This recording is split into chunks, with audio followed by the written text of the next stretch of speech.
Hello everyone, good morning. আজকে আবারও একটি নতুন দিন শুরু করছি তোমাদেরকে সঙ্গে নিয়ে। আশা করছি তোমরা সকলেই খুব ভালো আছো আর আমরাও বেশ ভালো আছি। আজকে হলো রবিবার আর এখন ঘড়িতে বাজে 7:30। তো ঘুম থেকে ওঠার কথা ছিল আরও একটি সকালে, কারণ আজকে ছেলের স্কুলের যে অ্যানুয়াল কালচারাল প্রোগ্রাম হয় সেটাই রয়েছে। তো ছেলেকেও খাইয়ে দিয়ে রেডি করিয়ে ঠিক টাইমের মধ্যে ওদের ভেন্যুতে পাঠাতে হবে, তারপরে আমাদেরকেও সেখানে যেতে হবে। তো সেই জন্য ভেবেছিলাম যে একটু তাড়াতাড়ি উঠে রান্নাবান্না সমস্ত কিছু কমপ্লিট করে ফ্রি হয়ে তাহলে ওখানে যেতে পারবো। তো বাড়ির কাজকর্ম তো আছেই, তাছাড়া সামনেই যেহেতু পুজো, তো আমাদের নিজস্ব বিভিন্ন রকমের কাজ থাকছে। তো সব সময় আর কি টায়ার্ড থাকছি, তো রাতেও ঘুমিয়েছিলাম একটু দেরি করে, তো সকালবেলা উঠতে আর কি দেরি হয়ে গেছে। আর কি বলতো, এখন রোববার করে ছেলের যেহেতু অ্যাবাকাসের ক্লাসটা থাকে, তো সেই জন্য আর কি সকালে যে একটু দেরি করে ঘুম থেকে উঠবো সেটাও আর হয় না। তো দেখো ঘুম থেকে উঠে ফ্রেশ হয়ে নিয়েছি, তারপরে এই যে ঘরগুলো একটু গোছগাছ করে নেব। আর কেন এই কাজগুলো করতে এলাম বলো তো, যেহেতু আজকে রান্নাবান্নার খুব একটা ঝামেলা করব না, ওই এক তরকারি ভাত ডাল এটাই করব, তাই আর কি। তো সেই জন্য ভাবলাম যে ঘরটা যদি এই বেলায় গুছিয়ে না রেখে যায় তাহলে কিন্তু ওদিকে সারাদিনেও সময় পাবো না। তো এই যে স্টাডি রুমটা গুছিয়ে এটাকে ঝাড় দিয়ে নেব। আর ওদিকে হাজবেন্ড ছেলে কিন্তু এখনো ওঠেনি, তো ওরা ওঠার পরেই আর কি আমার বেডরুমটা গুছিয়ে নেব। তো কি বলতো, বাবাইদের স্কুলে যারা বিভিন্ন পারফরমেন্স করবে তাদের এক একটা টাইম দিয়েছে ওখানে পৌঁছানোর। তো ছেলের অ্যারাইভাল টাইম রয়েছে 9:45, তো সেই জন্য আর কি প্রায় 10টা ধরা যেতে পারে। তো ভেবেছি আগে হাজবেন্ডকে ছেলেকে রেডি করে পাঠিয়ে দেবো, মানে হাজবেন্ড ওকে নিয়ে পৌঁছে যাবে, তারপর এদিকে দিদি যেহেতু কাজ করতে আসবে তো দিদিকে দিয়ে কাজগুলো করিয়ে নিয়ে তারপরে ভেবেছি আমি বেরোবো। তো ওদের প্রোগ্রামগুলো ভীষণ সুন্দর হয়, তো ওদিকে বিকাল প্রায় 3টে পর্যন্ত 4টে পর্যন্ত ওদের প্রোগ্রাম হয়। তো কখনোই আমার ওখানে ফুল টাইম থাকা হয় না, কারণ ছেলের পারফরমেন্স হয়ে গেলে ওকে নিয়ে বেরিয়ে আসতে হয়, ভীষণ বিরক্ত করে আর কি। তো সেই জন্যই আর কি একদম শেষ পর্যন্ত কখনোই আমার দেখা হয় না। তো ওদিকে স্টাডি রুমটা ক্লিন করে একদম গুছিয়ে নিয়েছি, আর এদিকে সোফাটাও একটু গুছিয়ে নেব। তো আগামীকাল আবার বাবাইয়ের যে গানের ক্লাস, ওদের রেকর্ডিং হবে আমাদের, মানে আগমনী উপলক্ষে আমাদের বাড়িতেই রেকর্ডিংটা হবে, ওটা হবে ছাদে। তো সেই জন্য সেখানে একটু কিছু গোছগাছের ব্যাপার রয়েছে, তাছাড়া আমি জানো তো ওখানে থাকতে পারবো না, কারণ ওই রোববারে আমার আবার কলেজ যেতে হবে অ্যাসাইনমেন্ট জমা দেওয়ার জন্য। আর জানো তো সামনেই যেহেতু পুজো, তো এখন এত ব্যস্ত শিডিউল চলছে যে নিজের মতো করে যে একটু সময় কাটাবো সেটাও করা সম্ভব হচ্ছে না। তো এই যে রোববার দিনটা পার হলে একটু হয়তো ফ্রি হতে পারবো। তো পুজোর আগে মাত্র 2-3 দিন হাতে সময় থাকবে আর কি, আর তারপরেই তো পুজো শুরু হয়ে যাবে। তো এই আর কি, এইবার জানো তো অন্যান্যবার যেহেতু পুজোর আগে আমি অনেকটাই ফ্রি থাকি, অনেক সময় ধরে পুজোর সমস্ত প্ল্যানিং করতে পারি, শপিং করতে পারি। তো এইবার যেহেতু এই যে বিভিন্ন রকম পরীক্ষাগুলো ছিল, তো সেই জন্য বেশি সময়ও পাইনি, আর পুজোর জন্য খুব ভালোভাবে শপিংও হয়নি, আর মানে কোনো ভাবনা চিন্তা বা প্ল্যানিং কিছুই করা হয়নি। তো গতবার আমার হাজবেন্ডের এই সময়টা হাতে প্লাস্টার ছিল, তো আমরা গতবার জানো তো শুধু আমাদের এই পাড়ার মন্দিরেই ঠাকুর দেখেছিলাম, তাছাড়া কোথাও আমাদের যাওয়া হয়নি। তো তারপরে অবশ্য হাজবেন্ডের যখন হাতটা খুলে দিয়েছিল, মানে হাতটা ঠিক হয়ে গেছিল, তখন আমরা আবার ভাইজ্যাক গেছিলাম বেড়াতে। তো পুজোটাতে মানে সেইভাবে এনজয় করতে পারিনি। তো এইবার ইচ্ছা আছে এদিক সেদিক যে প্যান্ডেলগুলো হয় সেগুলো একটু ঘুরে দেখবো, যদি ভগবান চান, যদি আমরা সকলে সুস্থ থাকি তবেই সেটা সম্ভব হবে। তো এদিকে দেখো বেডরুমটাও ক্লিন করে নিলাম, তো এইবার যাব রান্নাঘরে। তো এখনই ঠাকুর ঘরে যাব না, কারণ এখন স্নান করে ঠাকুর ঘরে গেলে রান্না করতে করতে আবারও সেই ঘাম হয়ে একদম ভিজে যাব, পরে আবার রান্না করলে ভালোও লাগবে না। তো সেই জন্য ভাবছি আগে রান্নাটা কমপ্লিট করে তারপরে স্নান সেরে পুজোটা দিয়ে নেব। তো ওই যে বললাম ডাল ভাত আর একটা তরকারি করব, আর যদি সম্ভব হয় রাতে কোনো খাবার আনিয়ে নেব। তাছাড়া এখন এই শর্টকাট টাইমে মাছ ডিম এগুলো কিছুই করব না, কারণ ওগুলো করতে গেলে আরো দেরি হয়ে যাবে। তো সেই জন্য ভাবছি আলু পটল আর সয়াবিন দিয়ে একটা তরকারি করব আর একটুখানি ডাল করব। আর পটলের কন্ডিশনগুলো ভীষণ খারাপ, তো 2 সপ্তাহের আগেকার পটল আর কি ফ্রিজে ছিল, তো সেটাকেই ভাবছি আজকে রান্না করে সবাইকে খাইয়ে দেব। জানি না আদৌ ওগুলো খাওয়া যাবে কি না। তো এদিকে একটু চাল আর ডাল নিয়ে নিয়েছি, তো এখানে চাল আর ডালটা বসিয়ে দিয়েই তারপরে হচ্ছে ওই সবজিটা কেটে নেব। আর ওদিকে হাজবেন্ড আর ছেলে ঘুম থেকে উঠে গেছে, হাজবেন্ড ওকে ব্রাশ করাচ্ছে, মানে নিজেই করতে পারে কিন্তু একটু ফোর্স করতে হয় বা গুছিয়ে দিতে হয়, তো সেগুলো ওরা করছে আর কি। তো আজকে রেডি করানোর দায়িত্ব পুরোটাই হাজবেন্ডের উপর, যদিও আমি সমস্ত কিছু ওকে বের করে দিয়েছি। তো ওর সেরকম এবার কোনো ড্রেস কোড নেই, তো ওকে স্কুল থেকেই ড্রেসগুলো পরিয়ে দেবে, আর বাড়ি থেকে নর্মাল একটা শার্ট প্যান্ট পরে গেলেই হবে। আর ওদের একটা আলাদা মেকআপ হবে, তো সেটাও ওখান থেকে করিয়ে দেবে। দেবে।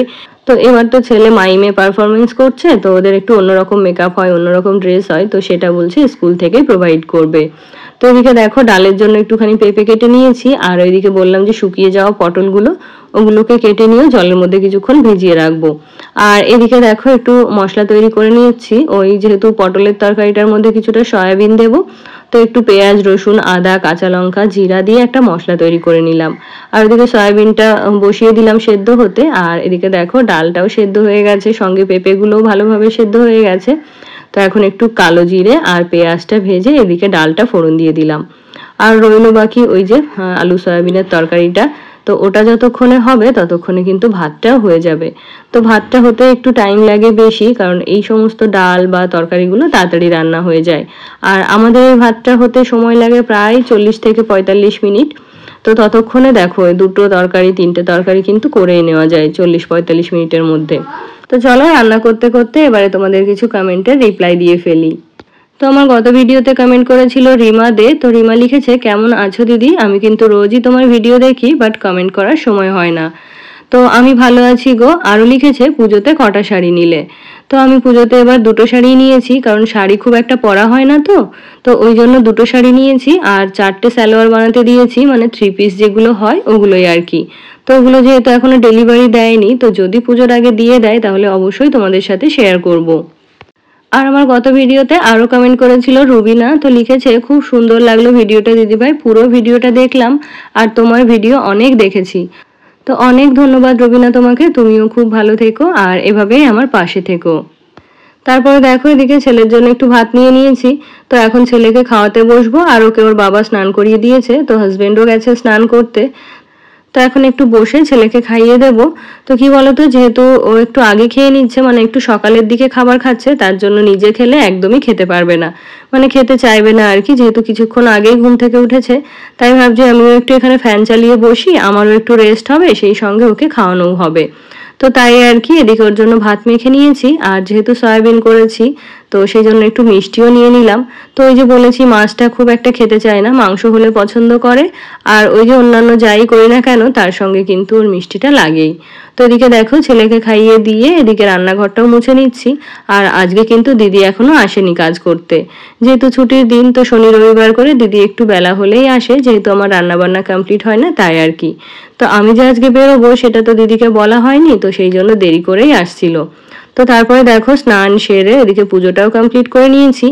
তারপরে হচ্ছে আজকে এই বেডরুমে বসেই খাবার খেয়েছি, কারণ বেডরুমে যেহেতু এসি চলে সেই জন্য, আরও আজকে যেহেতু চামচ বাটিতে করে খাবার খেয়েছি, তাই ভাবলাম যে বেডরুমে ঠান্ডার মধ্যে বসেই ভাতটা খাই, যাতে করে আমারও একটু রেস্ট হবে বা শরীর থেকে গরমটা একটু কম হবে, না হলে প্রচন্ড ঘাম হচ্ছিল। তো তারপরে দেখো খাওয়া দাওয়া কমপ্লিট করে এদিকে আমি একটু রেডি হয়ে নিয়েছি।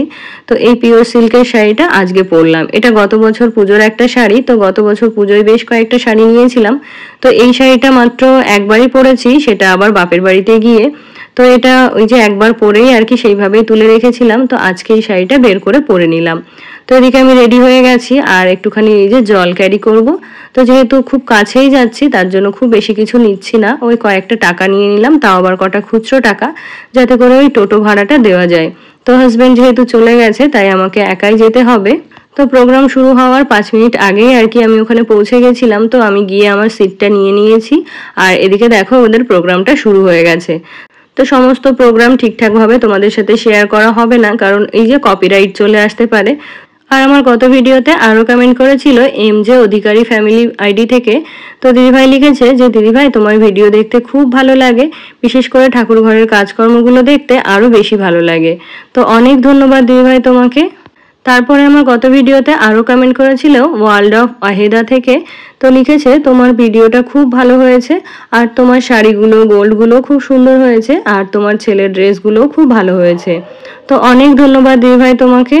আর আমার গত ভিডিওতে আরও কমেন্ট করেছিল সুপর্ণা মণ্ডল দিদিভাই। তো লিখেছে খুব ভালো লাগলো দিদিভাই, আর লিখেছে যে তোমার কাজগুলো খুব সুন্দর গোছানো বাগানো, আর তুমি খুব পরিশ্রমী। তো অনেক ধন্যবাদ দিদিভাই তোমাকে। আর কি বলতো, আমাদের হাউসওয়াইফদের তো এই ধরনের কাজগুলো থাকেই। তো আমার ভীষণভাবে জানতে ইচ্ছে করে যে তোমরা তোমাদের কাজগুলো, মানে এই যে ঘরবাড়ি গোছানো, বাচ্চাকে স্কুলে পাঠানো, হাজবেন্ডকে অফিসে পাঠানো, এই কাজগুলো তোমরা কিভাবে সামলাও? তোমাদের কি নিজেরা করো নাকি তোমাদের মেড রয়েছে? প্লিজ আমাকে পরের কমেন্টে জানিও। তাহলে বন্ধুরা আজকের ব্লগটি তবে এখানেই শেষ করছি, দেখা হচ্ছে নেক্সট ব্লগে। টাটা।